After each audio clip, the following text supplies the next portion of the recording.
If you ever decide to travel to China and while on the street you want to enter the search engine Google to look for a hotel or restaurant, you will discover something very strange. You will not find Google nor any product from Google. In reality, China is the country that deserves the title of a separate planet, not Japan. Besides consuming nearly every living thing, China is one of the most technologically advanced countries. It is the country that invented paper money and has the largest number of vegetarians and atheists in the world. However, what shocks people most about China is the amount of censorship applied in this country, where the Chinese live in isolation from many of the world's events, similar to the North Korean people. This censorship and ban are called the Great Firewall, and because of it, in 2023, China was classified as the country with the worst internet freedom in the world for the 9th consecutive time. But what is the story in detail, and why does China ban and prevent everything Western? The Great Firewall is a set of legislative measures and monitoring techniques implemented by the Chinese government to restrict access to foreign and specifically Western websites. This defensive wall is an essential part of China's censorship strategy, designed to control the flow of information entering the Chinese population, and also to protect Chinese companies and national security. Historically, China's relationship with the West has been very complicated. During the 19th century, China faced repeated invasions and severe economic exploitation by Western powers, most notably France and Britain, culminating in the Opium Wars, marking the beginning of what the Chinese call the Century of Humiliation. During this period, China was forced to sign unfair treaties and was compelled to cede territories like Hong Kong to Britain and allow Western powers to control its economy. These events did not pass unnoticed, but left a deep wound in the Chinese psyche, creating a sense of hatred and resentment towards Western intentions, considering them the primary enemy. After the birth of the Chinese Communist Party and the establishment of the People's Republic of China in 1949, Mao Zedong implemented strict policies to isolate China from Western influence. Adopting a centralized economy and imposing significant restrictions on foreign trade, media, and cultural exchange. The state's policies were so repressive that they reached a level of hallucination and madness. It was very easy to be arrested if you were seen reading a book in English, watching a film, or listening to Western music. For the Chinese leader Mao Zedong, the West was like the boogeyman. Even today, China bans any form of artistic and literary works that discuss sensitive topics such as the Tiananmen Square massacre, the Dalai Lama, Taiwan's independence, and even any book criticizing the Communist Party and communist ideas. If such a book is found in your home, car, or pocket, you will be imprisoned immediately. The government controls education and curricula from kindergarten to high school to university to ensure that children, the next generation, see the entire world through communist lenses and eliminate any seed of opposition ideas in young minds. This isolation continued until the late 1970s, when Deng Xiaoping began economic reforms and opened China to global markets. Despite that, China remained cautious of Western ideas like democracy. A Chinese defense method against Western culture is known as the Great Firewall, a highly sensitive censorship and filtering system controlled by the state, which bans access to many Western websites and platforms, including Wikipedia, YouTube, Instagram, Twitter, and Facebook. This ban has caused the Chinese to live in semi-isolation from the outside world, similar to their neighbors North Korea, and thus they only hear and see the information and news that the Chinese government wants them to hear and see. This situation reminds me of a verse from the Quran where Pharaoh said, "I do not show you except what I see, and I do not guide you except to the path of guidance." The Chinese government considers itself the deity that must be worshipped. Its laws must be applied like religious laws. The main reason behind building China's Great Firewall is the communist government's desire to control information and prevent the spread of any ideas that might challenge its authority. While social media operates in most countries without government censorship, even in dictatorial military Arab countries, the opposite happens in China.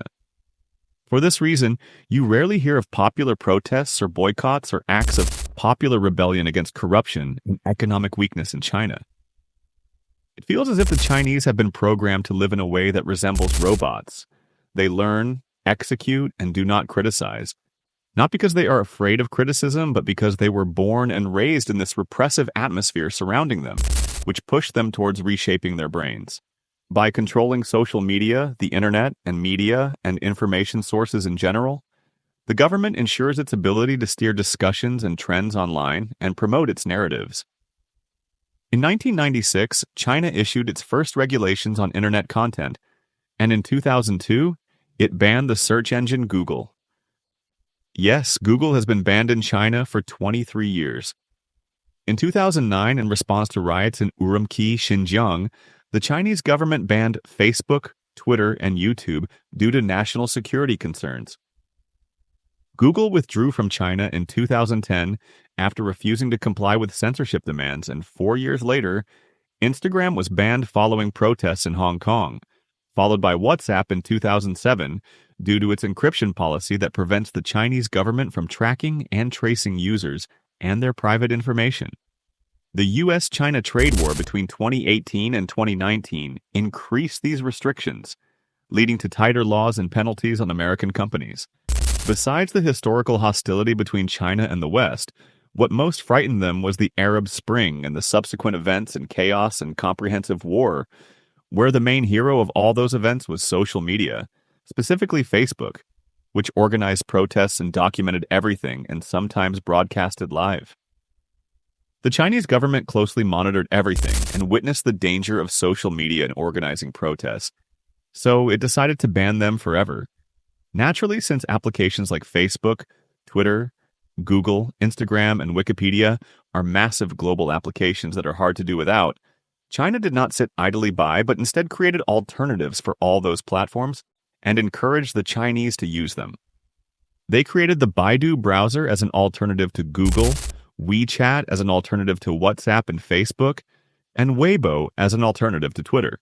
The presence of a competing alternative made the Chinese more accepting and in harmony with the state's censorship policy, and with China's huge population, these applications grew tremendously in a short time period and exceeded the borders of China to other countries, leading to the creation of a profitable and independent technological industry, granting the government greater control over digital communication. In addition to social media, Western entertainment is closely monitored, such as Hollywood movies, TV programs, and music.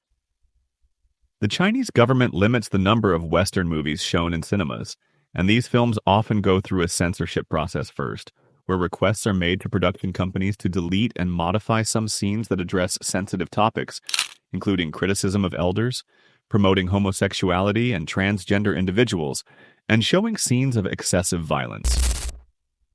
If production companies comply, the film is shown. Otherwise, if they refuse to modify those scenes, the artistic work is banned in China forever. The Chinese government imposes strict restrictions on everything, including a religion. One example is the suffering and persecution of Uyghur Muslims. In China, religion is truly the state's greatest enemy due to its political and even economic communist philosophy. This philosophy considers religion the number one enemy that must be eradicated. But why? Communism was founded by the great thinker Karl Marx, and one of the main principles of communist thought is belief in science and dialectical materialism, the basis for understanding this world.